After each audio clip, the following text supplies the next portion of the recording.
کہانی سنو۔ اب جی سیفر ملوک شہزادہ جو تھا ایک مصر کا شہزادہ تھا، مصر کا بادشاہ تھا، شاہ اسم کا بیٹا تھا، سیف اس کا نام تھا۔ اس نے جی خواب دیکھی ہے، خواب دے وچ اس جھیل کو بھی دیکھا اور بدر جمال پری کو بھی دیکھ لیا۔ تو صبح اٹھ کے اس نے اپنے باپ سے بتایا کہ اے باپ میں نے رات کو ایک جھیل دیکھا اور پری کو دیکھا، پری پر عاشق ہو گیا، اب مجھے پری کیسے ملے گی؟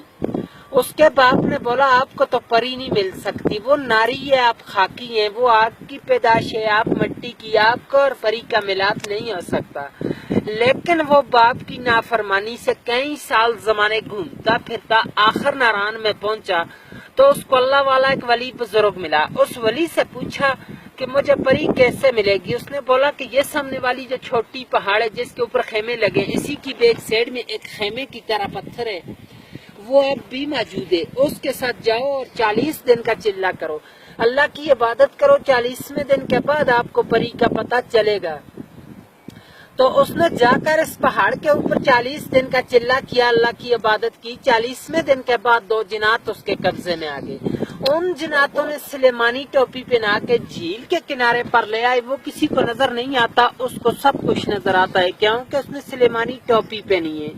تو ساتھ اس کی سہیلی تھی اور 8ویں ملکہ بدر جمال، وہی پری جو خواب میں ملی تھی، اس جھیل میں نہانے کے لیے آئی کوئکاف سے۔ کوئکاف جو ہے روس کے پاس ہے، چیچنیا کی طرف ہے، رشیا میں ہے۔ آ کر سب نے اپنا اپنا لباس اتارا تو اس جھیل میں نہانا شروع کر دیا۔ بدر جمال کا لباس جو تھا وہ جنہوں نے اٹھا کے شہزادے کو دے دیا، شہزادے نے اپنے قبضے میں کر لیا۔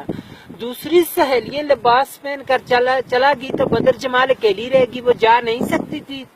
شہزادے نے اس کو اپنی چادر پہنا کر نیچے ناران کی طرف لے گیا، پر جو تھے وہ چھپا لیے۔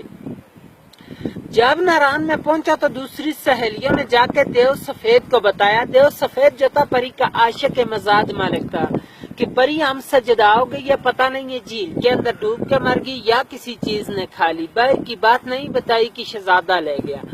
دیو نے آ کر غصے کے ساتھ اپنی ایڑی لگا کر وہاں سے سارے جھیل کو توڑ دیا، خارج کر دیا کہ شاید میری پری کا پتہ چلے۔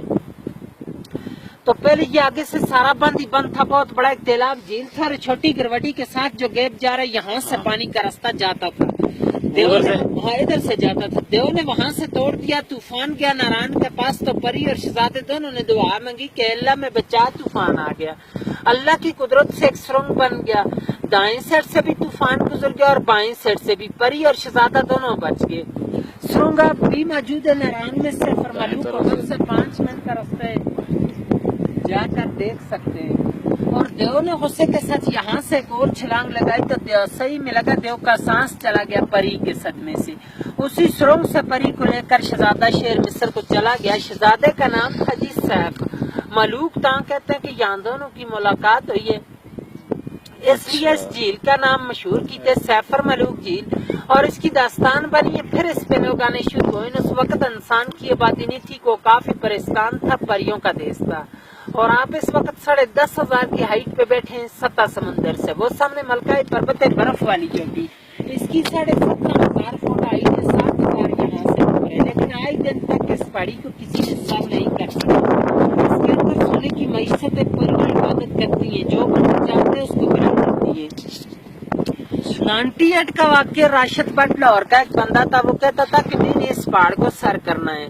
لوگوں نے اس کو منع بھی کیا تھا لیکن وہ چلا گیا، جاتے ہوئے راستے میں گر کے مر گیا تھا۔ 13 دن بعد اس کی ڈیڈ باڈی ملی ہے، مقامی لوگوں کو انہوں نے اٹھا کے نیچے بھیجا ہے۔ چاندنی رات ہوتی ہے، چاند کی 14ویں رات کو پریاں وہاں سے اترتی ہیں، اس جھیل میں نہاتی ہیں، پھر واپس چلے جاتی ہیں، لیکن ان لوگوں کو نظر آتی ہیں جو چلے گزار یا عبادت گزار بندہ، عام بندہ یہی دیکھ سکتے کہ ان پہاڑوں کا عکس اس میں آ جاتے، بہت ہی خوبصورتی ہوتی ہے، لوگ آتے نظارے کرتے ہیں۔